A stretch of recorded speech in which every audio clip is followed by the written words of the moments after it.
Hello, everyone. Rodney Alsop here. I'm the founder of the MBA News Digest and this webinar series. I would like to welcome you to today's webinar, Best Practices for Managing Project-Based Learning Engagements with Third-Party Host Companies. Now, what the MBA News Digest does, or what I do, I help the busy graduate program leaders be the most informed people in the room when it comes to what their international counterparts are doing to make their programs innovative and competitive. Now, I do this by curating and aggregating and digitally sharing graduate program news with them on a scheduled basis, usually weekly. Now, this webinar is one example of what I do. Visit www.mbanewsdigest.com to subscribe to my weekly curated news updates. Now, let me get a little housekeeping stuff out of the way before we get started. This live webinar is being recorded. The recording will be available for replay on or before next Thursday. It'll probably be ready Wednesday morning because Thursday is Thanksgiving and I doubt that I'll be working that day. You will receive an email with instructions for accessing the recording. Now, during the webinar, please make sure that your microphone is on mute and that your camera is turned off. You can submit your questions via the Zoom chat function. And if you're on a laptop or a desktop, just place your mouse pointer in the bottom of your screen and you'll see a chat button pop up. If you're on a mobile device, then tap the top of your screen and you'll see that chat button there. Now, feel free to ask a question anytime you want. Now, when you ask a question, everyone will see it, and I will be taking care of that question and passing it on to our speakers as we go through the webinar, and I'll interrupt them at the appropriate time. And I will also make sure that your questions are addressed. Now, the MBA News Digest is pleased to be hosting today's webinar. Now, our guest today is Jordan Levy. I met Jordan last January when he subscribed to the MBA News Digest. Shortly after subscribing, he sent me an email introducing himself and CapSource. We continued to share information, and the more I learned about Jordan and CapSource, the more I became convinced that I needed to share or to introduce Jordan and CapSource to the MBA News Digest community. Now, after attending last month's part-time and online MBA conference and the Executive MBA Council's annual meeting and this month's MBA Roundtable Symposium, the topic of experiential learning and the use of consulting projects is even more relevant than I ever thought it would be. So with that, I want to introduce Jordan. One of the things that I did discover about Jordan is that he is an accounting and finance major. Now, since I'm an accountant, we've got something in common here, and that's probably why we were attracted to each other, I guess, and our desire to teach and share our skills with others. Now, we'll try to keep this a lively and interactive discussion, even though we are both accountants. What impressed the most about Jordan, is that he is an entrepreneur. I would even say a serial entrepreneur. And it's in the field of education technology, or ed tech. That is using technology to enhance the student learning experience. Now, he was the co-founder of Real Times Cases and now CapSource. I think our industry has a lot to learn from companies like CapSource and people like Jordan. Now, let me do a little bit of disclosure here. I want to make sure that you all understand that the MBA News Digest has no relevant financial or non-financial relationship with CapSource or Jordan to disclose. I invited Jordan to do the August webinar, or the September webinar, and this webinar because I think he has an important message and service that can benefit some of you. Now, this past August, we started planning out the first webinar together, and we did that webinar on September 20th. So today's webinar is really part 2 of a 2-part series. I'll tell you how to access the part 1 recording at the end of today's webinar. Now, some of you may recall that I sent you a 2-question survey. The response to the survey was amazing. And here's the way it was open-ended questions, and so we aggregated all of the responses around 7 general topics or major topics relating to project consulting and experiential learning. Last September's was designing projects. That was the webinar we did. And this month, we're doing the project management side of it. So keep that in mind as we go forward.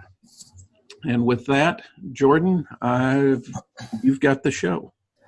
Thank you so much, Rodney. Really appreciate you putting this together for us. It's always really great to see thought leadership in the space, and to get a chance to present it to your followers along with some of ours is really something that we take seriously and that we appreciate. So one of the important things I like to do to kind of tee off a webinar like this is to really frame experiential learning, because everybody really, defines it a little bit differently, implements it a little bit differently. But at the end of the day, there's some core similarities, and what we're ultimately trying to do is productize experiential learning in a way that's kind of easily digestible and scalable for both the companies and the universities.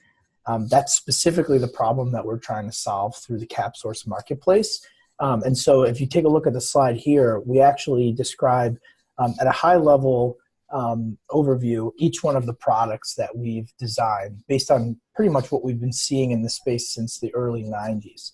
I'm proud to say that over the last 5 years of being an entrepreneur, I've seen experiential learning pretty much explode.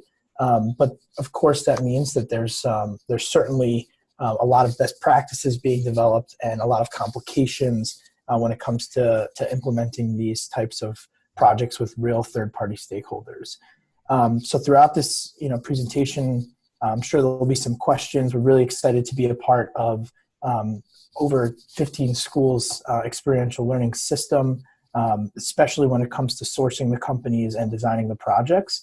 For the formats that we use, they really vary slightly in the format. So how many students can be involved, what the ultimate outcomes and deliverables will be, how long of a duration they'll last for.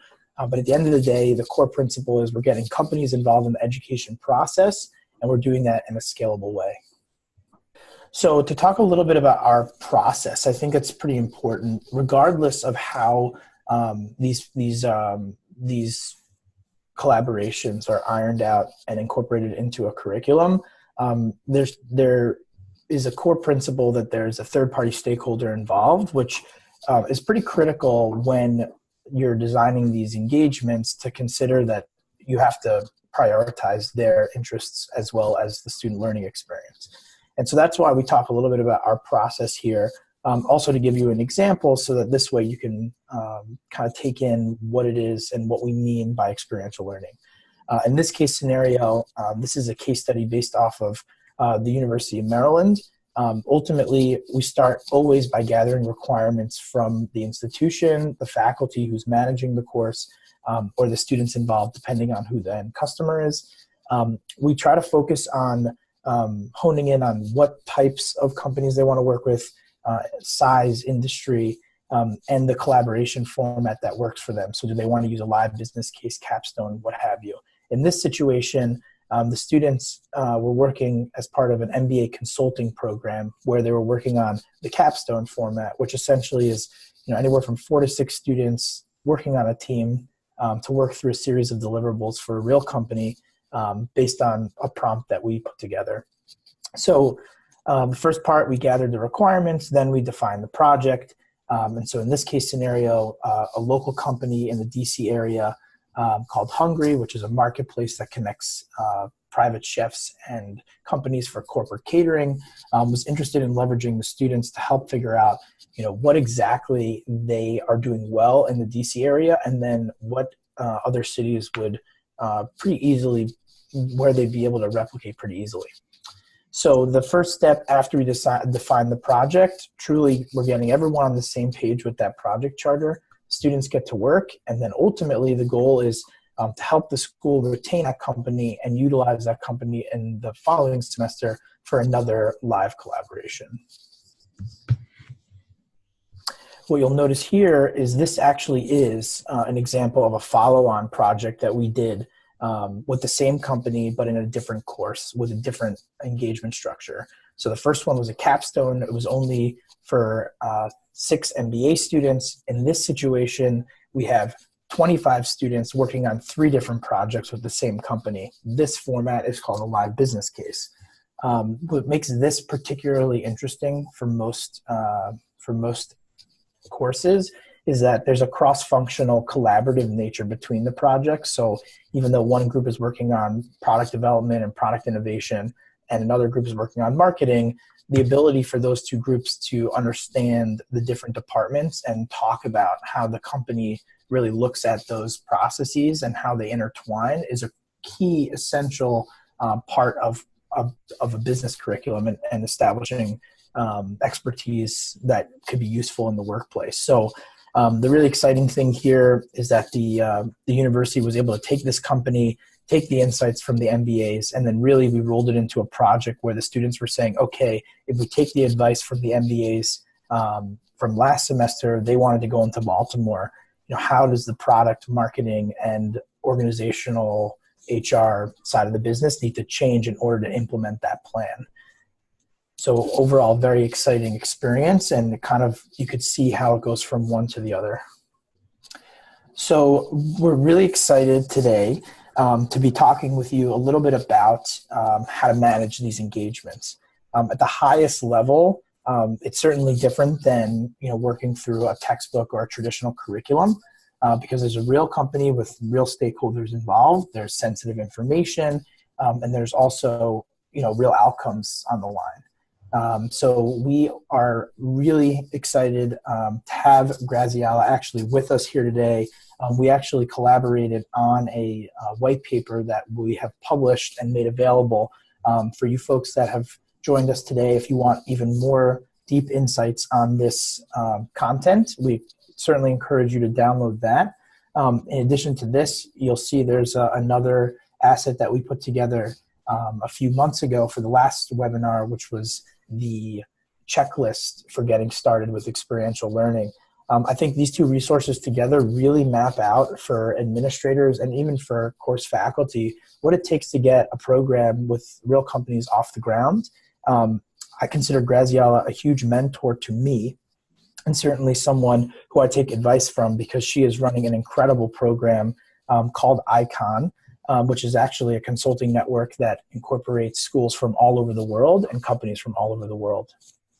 Thank you very much, Jordan, for the introduction. And as Jordan said, we've been working together, discussing engaged learning. I am very passionate about engaged learning.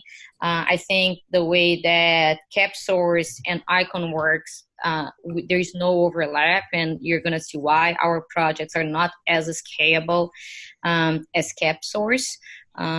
So just a little introduction of how I got here. Even though I am the assistant dean now at Long Island University and I at the College of Management, I have a consulting background. So before coming to Long Island University, I worked many years in investment banking and at a consulting firm called A.T. Kearney that you probably are aware. It's one of the largest in the world. I am from Brazil. That's where the accent comes from. But I worked here. I worked in Brazil. I worked for them in Chile and Argentina. So I have very international background as well. And then when I retired from this corporate life and moved into academia, of course, I wanted to incorporate everything that I thought was important from a corporate standpoint. So some of my friends from other universities around the world and myself, we started this international consulting network, ICON, non-for-profit, student-run organization. So ICON was created about 5 years ago, again, as a non-for-profit, and it was a combination of universities. As of now, we have about 6 formal university members and 2 that are what we call try-out dating stage. So we have universities in the U.S. It's LIU, and of course LIU is the headquarters because I am here, and we have also the University of Illinois at Urbana-Champaign. But we have, for example, UNIS in South Korea, Shanghai Liqin University in China, UP Mexico in Mexico, KTH in Sweden. So we have a very international footprint. We've done over the last 5 years, actually we're at our 94 project mark this cycle. And the way we work, it's every engagement is international. So every university in our network is responsible to be the leader of a consulting cycle, a consulting semester every 2 years. So that allows us to move from country to country every year, and our students have not only the consulting experience, but international consulting and networking and cultural and doing business internationally experience. So all our projects are sold. So this is like one of the important criteria of our consulting company. We do believe that when the client is paying for the project, the level of engagement is much higher because he's as invested as the consultant. And so when the clients pay on average about $15,000 per project, and the university that's hosting that cycle, they save all this money, and at the end of the semesters, we have a very big consulting conference where we meet the clients one-on-one, and we also have a lot of training in the entrepreneurship environment in that country, the corporate environment in that country, and all the consultants from all over the world that participate in the consulting cycle, they go 100% sponsored to that conference. So again, it's a non-for-profit, and all the money from the companies, they go towards sponsoring the consultants. So just to give you an idea, this semester now we have one project in Austria, and we're focused in South Korea. We have 10 projects in South Korea, and when we are working on those projects from September to December, and January 6th is our South Korean conference. So there's 150 students from all over the world flying to South Korea to meet the clients. So in terms of student body, we work with universities, and they place undergraduates, graduates, and PhD students. So it's a combination. We understand that every student will contribute in a different way. So an undergraduate student is very creative. A graduate student, most of the times they are very good managing the relationship with the client. The PhD helps us with finding the right resources to research. And we also have different majors. So depending on the university, so for example, at LIU, we run ICON out of the College of Management. So we have more business students. But for example, at the U of I, is out of the computer science school. So there's a lot of computer science majors. At KTH in Sweden is in the engineering school. So like any company, we try to make it as real as possible. We need people with different levels of seniority and different backgrounds. Graziela, let me ask a question about how can a school become associated with ICON? Okay, that's a great question. So we sign an MOU with the schools, and pretty much what the school has to do, the school has to host one conference every 2 years. So the biggest challenge when you start a consulting company is make sure that you find the right client engagements, right? And we don't believe in putting too many students out of a project. So we need at least 12 projects per cycle. So the student that, again, they enter ICON, they have to agree. We sign an MOU and they agree that they're going to be the host every 2 years. There is also a small sign-up fee. It's about $70,000, and I think we're going to get that more towards the middle of the presentation. We do have one full-time employee that's a global manager that helps to oversee the quality of the projects, and that money pretty much goes to support the salary of the global manager. Okay. Okay, so in terms of clients, if you could come back a little bit. So in terms of clients, we vary a little bit the size. One important thing is our day-to-day. As I told you, we have, for example, 8 students per project. but we make sure that the client teams are diverse as well. So I'm going to put in a project 2 students from China, 2 from the US, 2 from Europe, 2 from Latin America. So the teams are very multicultural. And also one of the things that I think we do very differently is the team and weekly engagement. So a consultant that decides to join ICON, he needs to commit from 10 to 20 hours a week to the project. And we require client commitment as well. So the commitment from the client standpoint is to have 1 meeting a week with the consultant. So we have a team weekly meeting and a client weekly meeting. And every week there's a deliverable. It's not only towards the end of the project. Every week there is a small deliverable. So this is like an example of a typical cycle. We call it cycles, is the semester. So we run 2 cycles a year, 150 students in each, January to May, and then September to December. So this, for example, was last cycle, which was in Brazil. So the university who is hosting the conference, they start prepping for the cycle about 3 months before, reaching out to companies and trying to find the right engagements. A month before the cycle starts, we launch a recruiting campaign in all the 8 campuses around the world that we have. So we have a very strong recruiting campaign where the students have to do business cases and upload presentations. Some schools, this ICON is a very competitive program. So just to give you an example, at the University of Illinois, I had 520 applicants for 15 spots.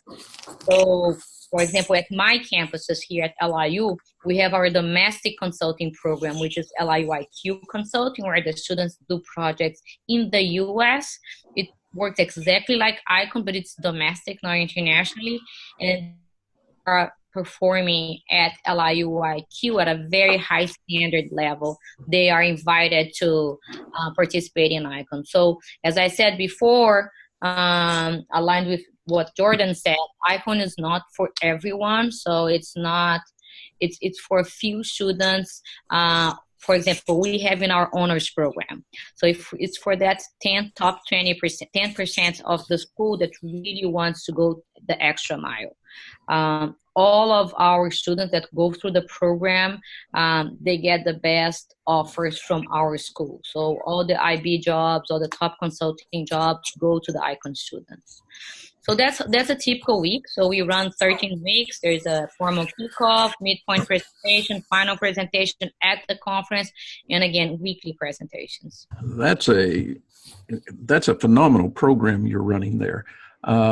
How many is a student in one course for this, or is this a 2 or 3 course credit hour thing, or how is that work? Rodney, it really depends on the university, right? So the beauty of this program is that we are running as of now at 8 universities around the world, and each university has their own policy.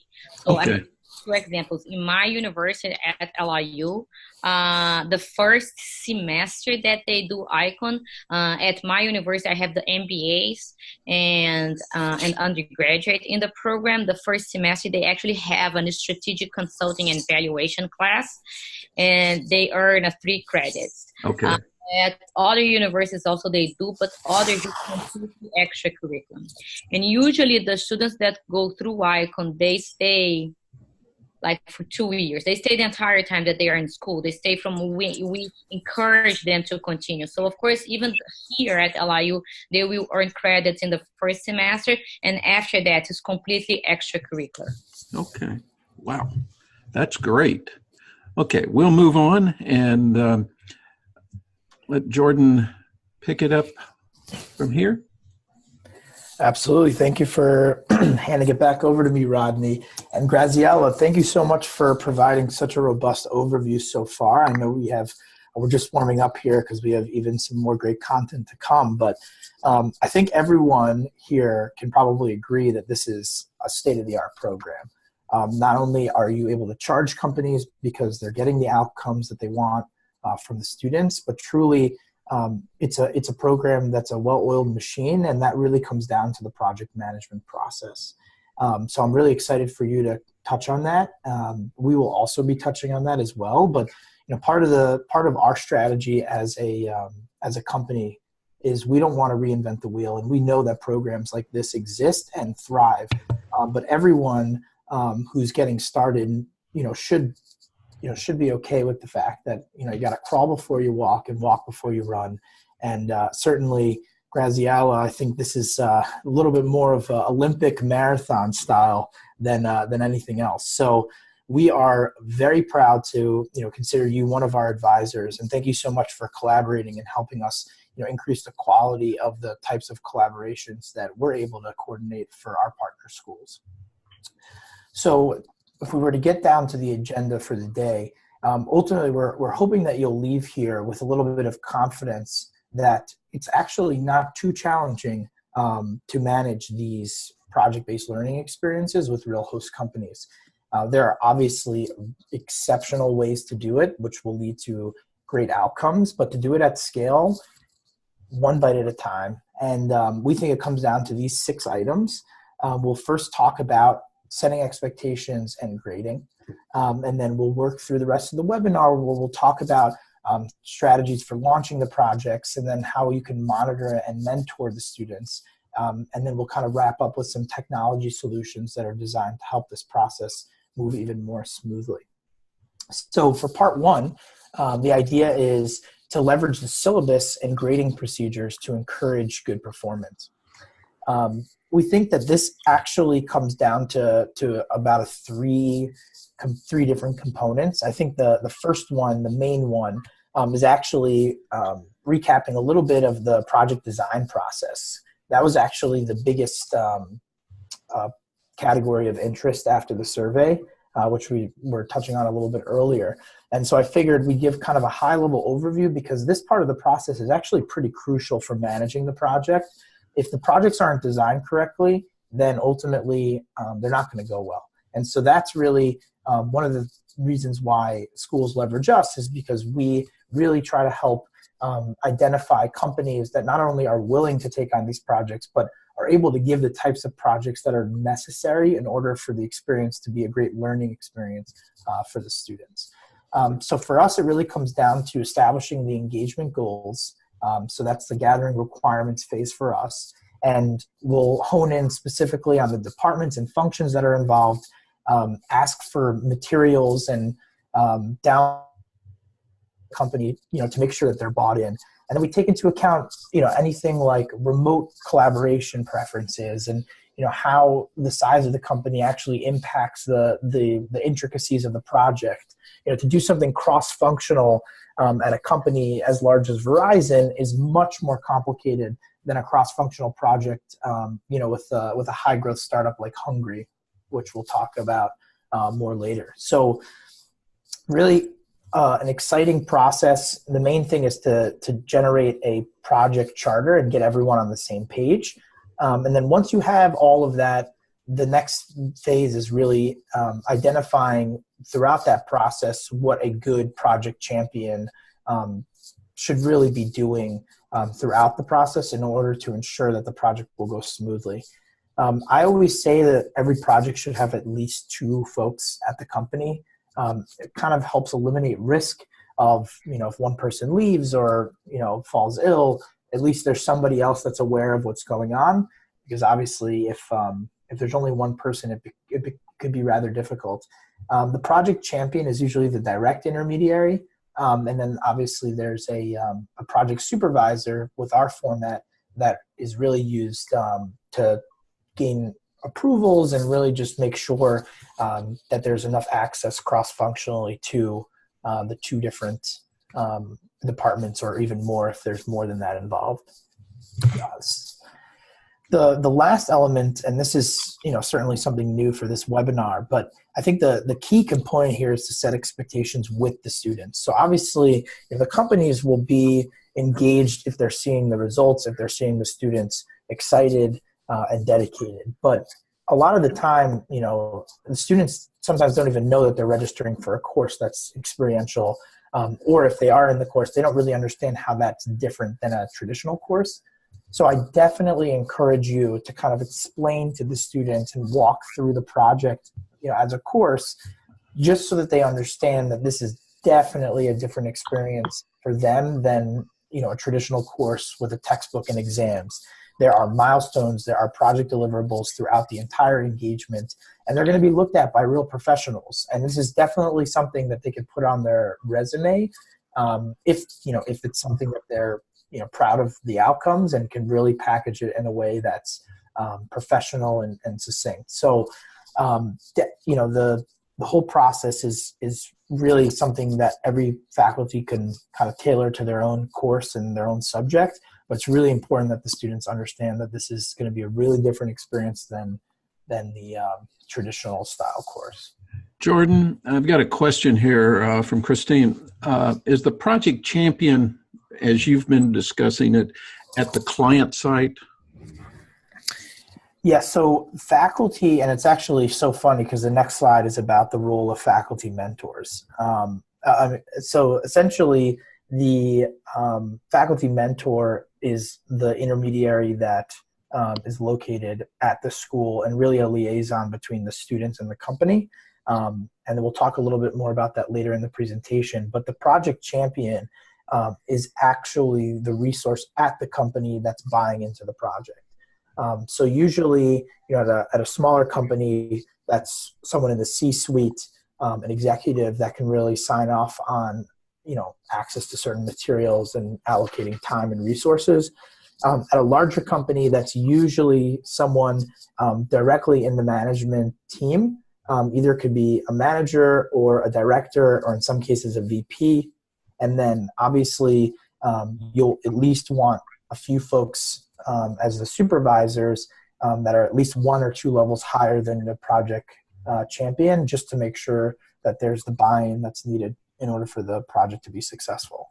Okay, and is it a single faculty member per team or per project, or is it a couple of faculty members, or can it vary? This is also a really great question. So, it gets challenging because these projects are a little bit intricate to manage, and the more companies you're working with, the more a professor needs to get up to speed on each one of the companies and keep each one of the projects moving along milestone by milestone. So that's part of the reason why we came up with the live business case format.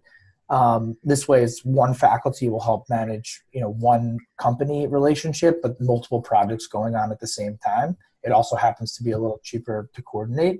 When you have capstones, it's usually, I see most schools, especially our clients, it really gets burdensome over 4 groups of students to manage with 4 different companies. So obviously a one group to one faculty ratio is pretty low if you're going to be giving a course load to a faculty. So usually they try to see at least 2, 3, maybe even 4. I think at 4 it becomes a little bit burdensome, but in theory, really I think faculty can manage anywhere between 1 and 4 projects per semester pretty easily, as long as the company is somewhat in their wheelhouse and areas of interest, and so is the project. Okay. All right. Thank you. Surely. So to move on to the grading component, I think one of the key essential things to recognize is, of course, it's not like a similar course, and therefore the students aren't really graded like a regular course either. Graziella touched on briefly the fact that she comes from the consulting industry, and a lot of those practices are actually what's used to measure performance of the students. So things to consider here are, you want to use evaluations throughout the semester to temperature check and see how the collaboration within the student environment is working. You can use self-reflection. So how are you feeling about the project? And really getting that feedback from the students. The other things to consider are to get feedback from the company throughout the process. That's really like being an engagement manager, just making sure the client is happy, quote unquote. But at the end of the day, they really are the curriculum for this course. And so without making sure that they are being addressed in their needs, it can be pretty tough to maintain these project relationships. So certainly would recommend checking in with them. Other than that, performance reviews are a great way to evaluate individual students or even team performance. So, for example, work through a couple of checks throughout the semester. It might be every 2 weeks, it might be every 4 weeks, where you get a chance to actually sit down either with every individual student or every group and just hear what types of challenges they're dealing with. If they're having issues with getting access to company materials, you can actually help intermediate that. Or if they're having issues within their group, you could step in and get involved. Just so we published an article actually with Ann Lambros, who's a former dean at Wake Forest, who did a lot of engagements over her career with students and folks from the healthcare industry. So we actually have sample rubrics and all the different types of syllabus structures that you can review that will be really helpful as you think about grading students as they work through these project-based learning experiences. Is this grading rubric here or scoring device, does that help you fire? Well, let me rephrase it. Is it possible for a team to fire a team member? Yeah, I think actually, so Graziala's strategy, part of the reason why, we incorporated her into this is, at the end of the day, she's the one actually running the day-to-day projects with these students. And so her strategy is really to make, the real world simulated throughout her projects. And that's certainly a component that she includes. Our whole philosophy is we want each program to be able to run it the way that they see fit. So it's certainly a strategy that gets students to really understand that they're doing something very real and also with high stakes. Okay. So just adding to what Jordan said, one of the things that we try to work on is to evaluate them in a weekly basis. A difference from a class that sometimes you have a midpoint and a midterm and a final test. We want to give the opportunity for the students to get better as they go and incorporate that in the project in the next week, since they're having weekly deliverables. So we also have a 360 evaluation. So the students evaluate the project manager not as often, twice a semester, but the project managers evaluate the students every week. And as Jordan said, if they're underperforming, we have a series of ways to communicate, but it can end up with a termination letter that they are actually fired. We do fire about 5% of our group every semester. It's very low. Usually the students that participate are highly motivated. So it's a very low firing rate. Okay, so really when you said that you had a large number applying for these slots, you can use the hiring process, so to speak, to be selective. Yes, we can. And another thing that we also use, so every school in the program, they cannot flood the program with only new consultants. So we take about 50% of new consultants and 50% of returning consultants. Okay. And that's something that helps to keep the quality of the projects high, promoted from semester to semester in different positions. So they start as a consultant and they get to senior consultant and then they get to project manager. So they add skills as they move on, just like a real company. Okay, thank you. Now, Jordan, back to you. Awesome. Thanks, Rodney. So we wanted to touch very briefly on the project launch phase. Obviously, as this gets warmed up and the semester gets closer, it's great to check in with the client and make sure that they are really ready for the engagement. There's no surprises. There's no changes. Every once in a while, they want to tweak a few areas of the project, which is fine. But once you begin to move as the semester gets closer, it's really important to think about launching the projects and getting off on the right foot. So we actually published an article earlier this year about the best practices for launching the project and really getting these projects off on the right foot. Some quick highlights here, because of course you're more than welcome at any point to actually review these articles that are on our website under the resources section. There's a thought leadership tab. The keys are, everyone really should be on the same page. The project charter should be finalized at least 2 to 4 weeks before the project kicks off.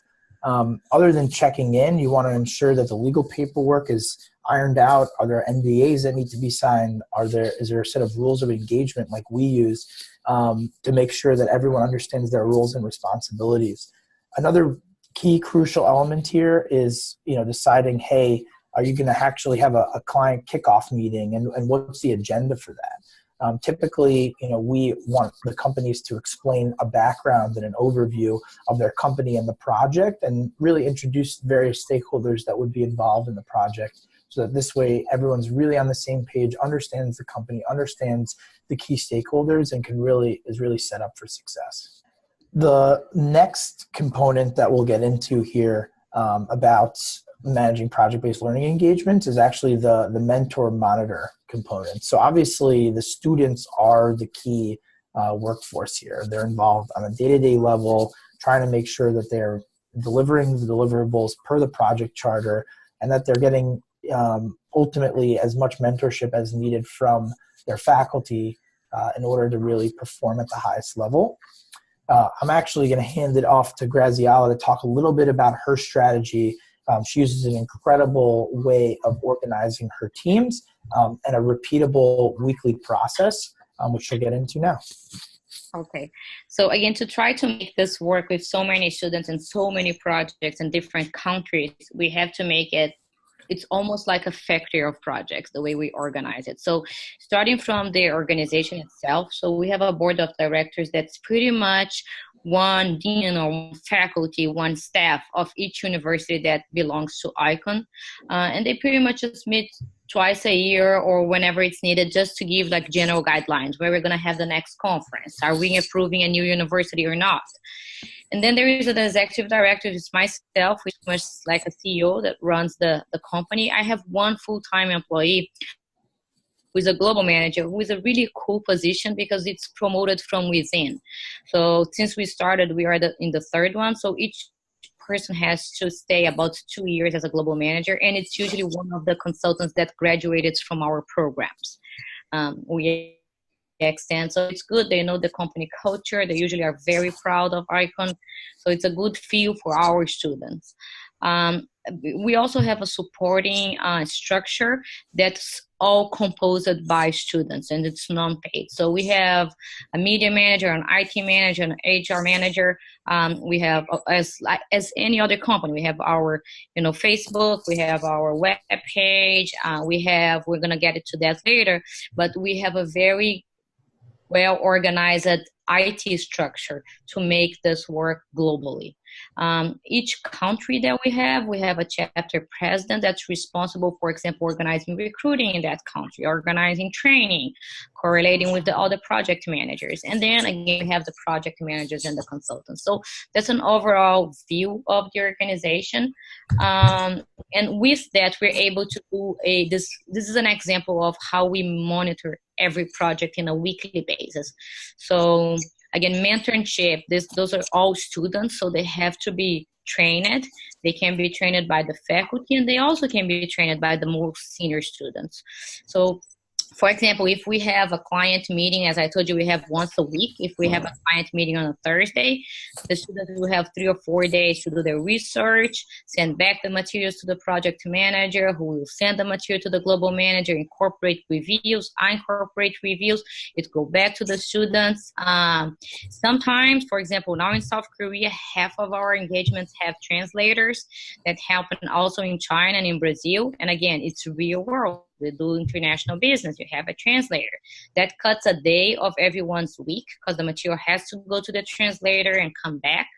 And then we present to the client. So again, this cycle happens every week for the 12 weeks of the project. So again, we don't have many time to waste. The students are made aware of that. So when we get to to the system, I'm going to talk a little bit how we make it productive. So by eliminating emails and by using technology to be able to check if the assignment is on time or if there's a risk involved in any of the projects.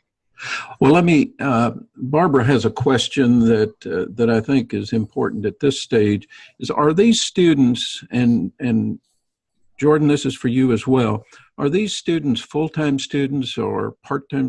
Can this be done with part-time students? Yeah, so we have, for example, not part-time, for example, for the MBAs here, our MBA is usually our classes are from 5 to 8. So most of our MBA students, they work during the day, right? Or some have internships. So this can be done with part-time students for sure. And to be honest, in ICON, most of their meetings are on the weekends or really late at night or really early in the morning, because we have, for example, 12-hour time difference to China, 13-hour time difference to South Korea. So the team accommodate so that they can have the weekly meetings in a time that everyone can participate. So we have both. Okay. Now, Jordan, I'm going to ask you to kick it into high gear because we're running out of time. Absolutely.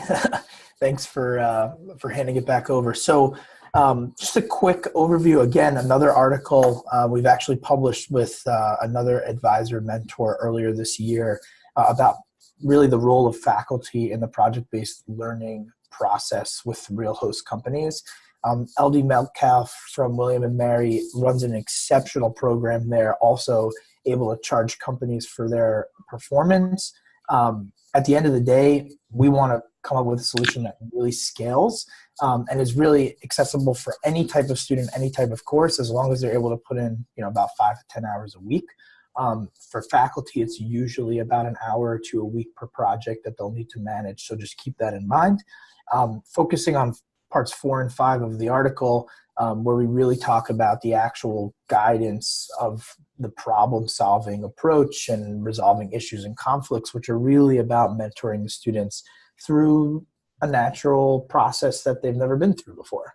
A lot of them have never actually addressed real business professionals and presented materials and, gotten harsh feedback. So it's really about helping them move through the process with stride. Some basic areas to talk about next are really the technology component of the entire ecosystem. We really focus mainly on the sourcing and the design aspect, but there are some really great tools out there to deliver an exceptional experience to the students and companies. A company that we've worked with a lot in the past is EduSource. They're a dynamic platform that really allows students to collaborate and allows faculty to monitor, track milestones and the various performance metrics that they're most interested in measuring.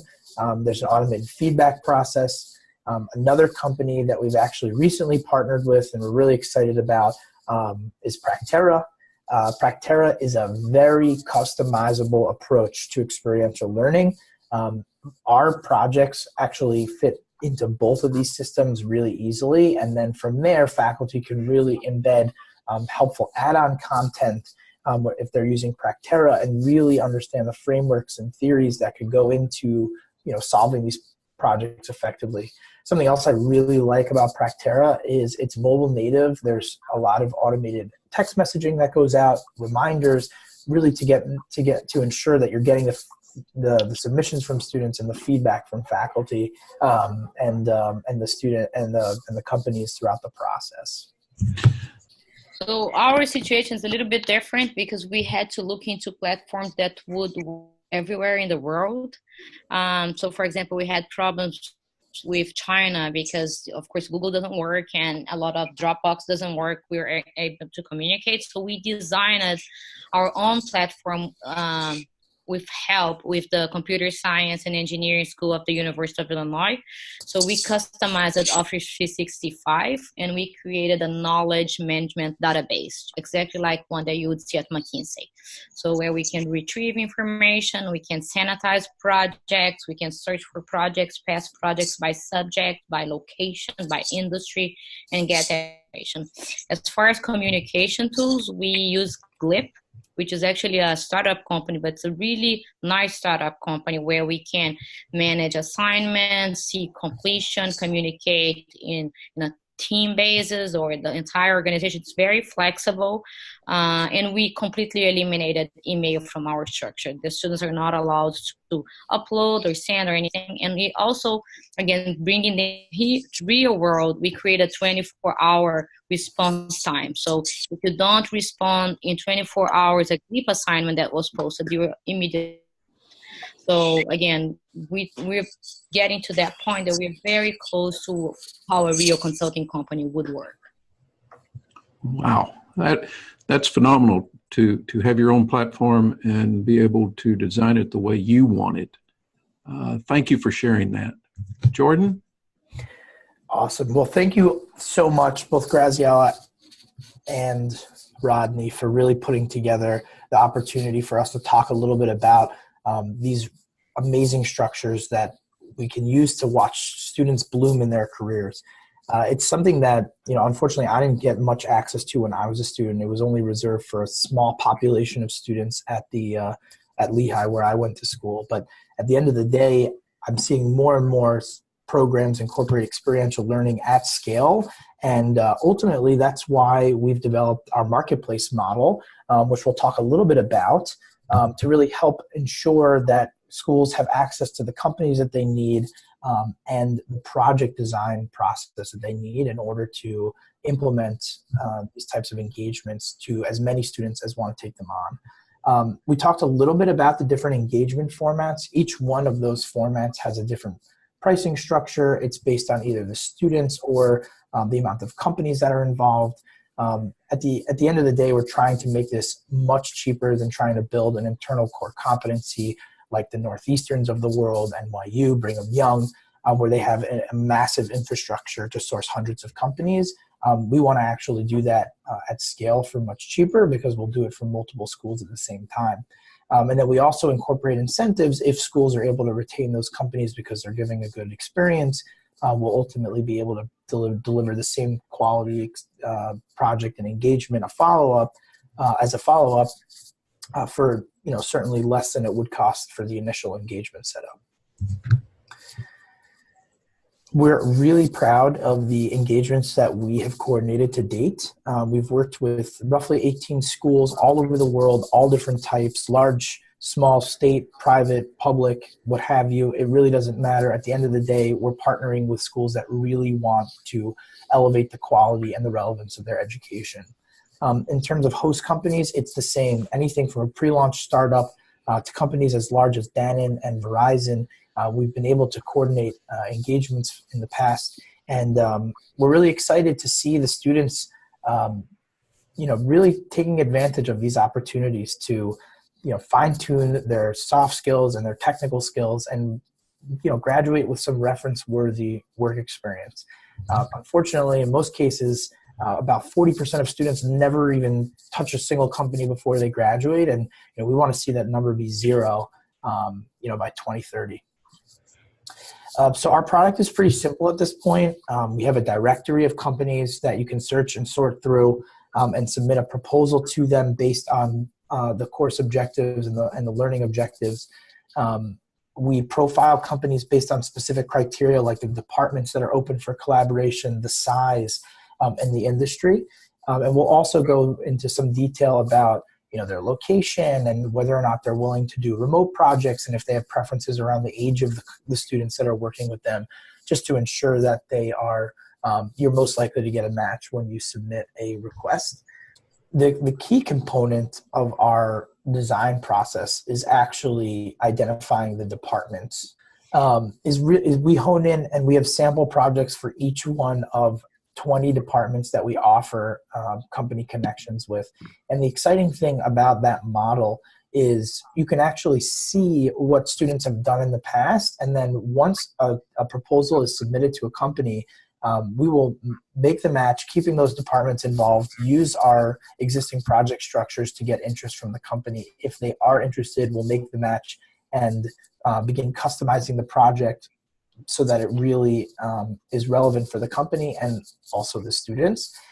If all of those stars align, amazing, and the students will get this incredible experience of collaborating and delivering real-world results to real companies, real stakeholders. If for whatever reason the company isn't interested, well, the beautiful thing is we're also able to identify alternative companies or even do some special requests where, if we need companies on the West Coast and we don't have as many of those, we'll run the campaign to recruit them, and then you'll be able to pick whatever it is that you're most interested in collaborating with. To kind of wrap it up here, Rodney has up just some testimonials. We have plenty more on our website from folks that have been involved in our projects and in our ecosystem over the last 2 years since we were founded. We're really excited about the outcomes that we're seeing and the scalability of what we're delivering here. And we're really looking forward to hearing from you guys what we can do to help you elevate and scale your experiential learning programs at your school. So without further ado, I'll hand it back to Rodney with a big thank you and a great deal of gratitude for really pushing the MBA programs and business education forward in general, so that we can all see the outcomes that we want and really happy students. Well, thanks, Jordan. I appreciate that. Now, what you have in front of you is 3 QR codes. One is the checklist that we made available to you in September. If you'll just take your smartphone and open up the camera and focus it on each of these codes, it will take you to the checklist. It will also, the middle one will take you to the Part 1 webinar, which is on YouTube. And then the third one, the white paper that Jordan referenced in here, you'll be able to download the checklist and the white paper, and the webinar, you'll be able to view it. Now, I want to thank Jordan and Graziola. I can't tell you how much I've enjoyed this discussion. It was great to see the frameworks that have been used in the 2 different organizations. But I want to close this by saying that what I really wanted to get from these 2 webinars is that you don't have to go it alone. There's a large number of organizations out there now that are involved in experiential learning, the consulting project side. Now, you can avoid the false starts and the heavy workload of these types of projects by partnering with some of these, either colleagues from other schools that that have done this for a while. You can also search the MBA News Digest archives for articles about other programs that are using consulting projects. You can connect with Jordan. You can connect with Graziola. You can turn to your own network. Now, learning from others helps you deliver a more meaningful and impactful learning experience for your students. And I don't think you're going to waste any time if you look at what others have been doing and how they've figured it out. Now, with this in mind, I want to remind you that these 2 webinars were supposed to help advance you or move you forward. On February the 14th, that is Valentine's Day, I'm going to send you a 1-question survey asking you, what have you done to improve your experiential learning projects and consulting projects? I want to see if these webinars have helped you. So once again, I'm going to close it, and I appreciate your attendance. Thank you very much for signing up and for attending. And thanks, Jordan and Graziola. I appreciate it.